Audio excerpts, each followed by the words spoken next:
In October 1934, a weary column of soldiers, party officials, and supporters began a retreat that seemed destined to end in disaster. Surrounded by enemies, short of food, and facing impossible odds, they marched away from their bases in southern China. Few could have imagined that this desperate escape would become one of the most famous events in modern Chinese history. Known as the Long March, this epic journey lasted more than a year and covered thousands of miles across some of the most difficult terrain in China. It transformed the fortunes of Chinese communist movement, elevated the leadership of Mao Zedong, and helped shape the future of modern China. Welcome to History Unpacked. If you enjoy the content, consider subscribing. We post every week and we welcome any feedback. This is the story of the Long March. China in the early 20th century was a very different place than today. The fall of the Qing dynasty in 1911 ended more than 2,000 years of imperial rule. However, instead of bringing stability, China entered a period of political chaos. Regional warlords controlled large areas of the country, while rival political groups competed for power. Two of the most important movements were the Chinese Nationalist Party, also known as the Kuomintang, and the Chinese Communist Party. Initially, the two groups cooperated in an effort to unify China. However, their alliance eventually collapsed. By the late 1920s, the nationalist government under Chiang Kai-shek had turned against the communists. Thousands of communist supporters were arrested or killed in a series of violent purges. Forced into the countryside, the communists established revolutionary bases in remote rural regions. Their largest stronghold became the Jiangxi Soviet in southeastern China. For several years, the communists managed to survive. They built local governments, organized peasant support, and developed a growing military force known as the Red Army.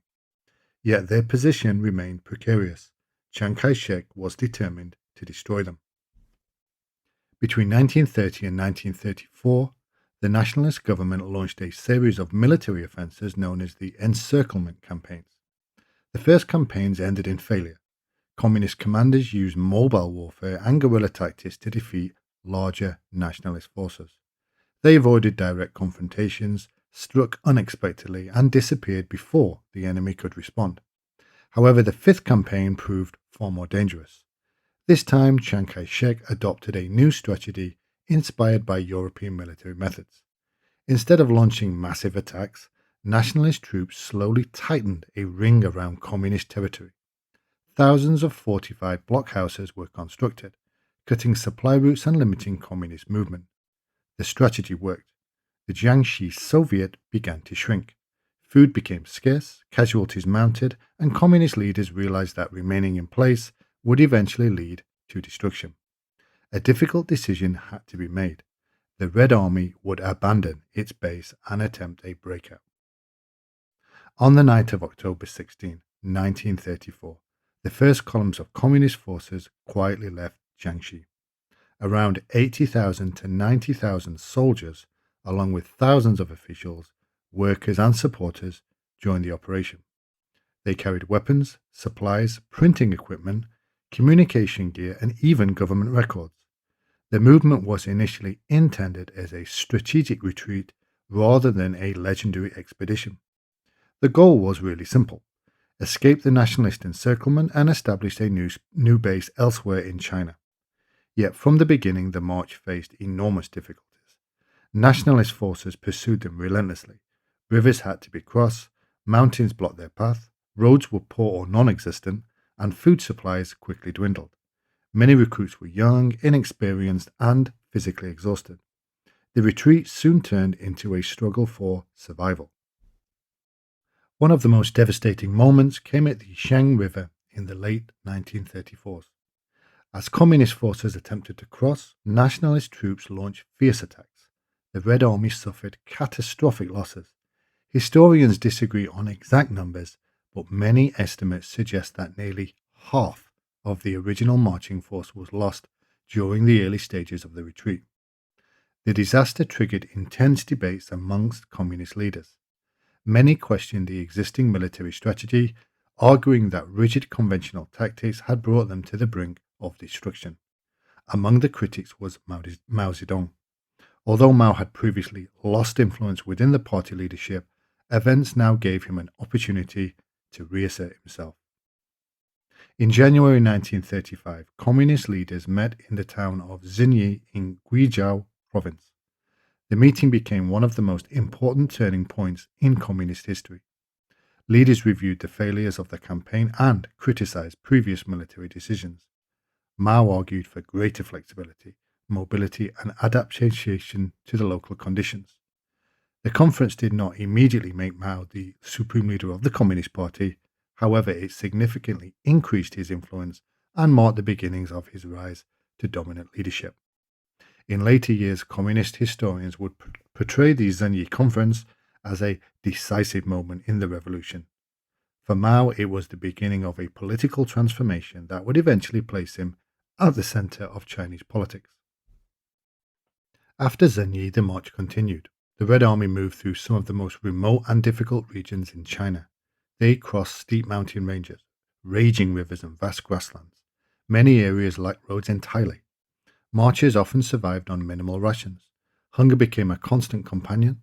Some soldiers reportedly ate wild plants, roots, and whatever food could be found along the route.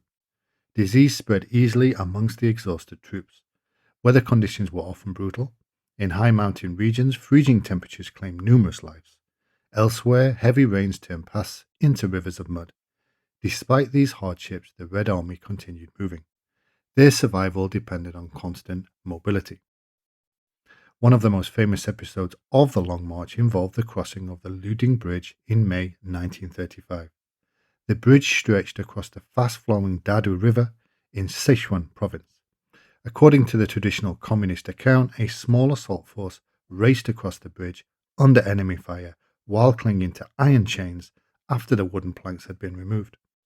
The dramatic crossing became one of the most celebrated stories in communist history and was presented as an example of extraordinary courage and sacrifice. Modern historians continue to debate certain details of the event. Some argue that later accounts may have been exaggerated aspects of the battle, but nevertheless, the crossing remains an important symbol of determination during the Long March. The journey became even more difficult as the marchers entered western China. They crossed snow-covered mountains at elevations exceeding 13,000 feet. Many soldiers lacked proper clothing or equipment. Frostbite and exposure became serious threats. After surviving the mountains, the Red Army entered vast, marshy grasslands. These regions presented a different challenge. The ground was often waterlogged and unstable. Travelers could become trapped in mud. Food was scarce and navigation was extremely difficult. Many marchers died from starvation, exhaustion, disease, or accidents. For survivors, these sections of the journey became some of the most traumatic memories of the entire expedition. By the late 1935, the surviving communist forces finally reached northern Shaanxi province. The journey had lasted roughly a year.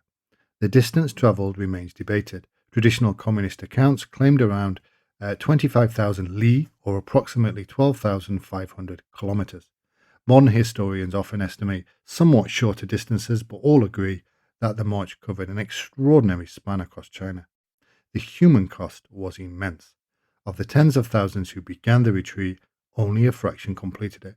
Some estimates suggest that fewer than 10,000 original participants reached the final destination. Yet despite these losses, the communist movement had survived. That fact alone was a remarkable achievement. Militarily, the Long March was a retreat. The communists abandoned their strongest base and suffered devastating casualties. Yet politically, it became a triumph. The march preserved the core leadership of the Communist Party. It strengthened Mao Zedong's position and helped create a powerful revolutionary narrative. Participants were celebrated as heroes who had overcome impossible odds through determination and sacrifice. In the years that followed, the communists rebuilt their strength in northern China. The outbreak of war with Japan in 1937 gave them new opportunities to expand their influence. After the Second World War, civil war resumed between the Nationalists and Communists. In 1949, the Communists emerged victorious, and Mao proclaimed the founding of the People's Republic of China. Many of the leaders who took power had survived the Long March years earlier. The experience became central to the Communist identity. Schools, museums, books, films, and official histories presented the Long March as a foundational moment in the creation of modern China. Even today, it remains one of the most significant and symbolic events in Chinese history.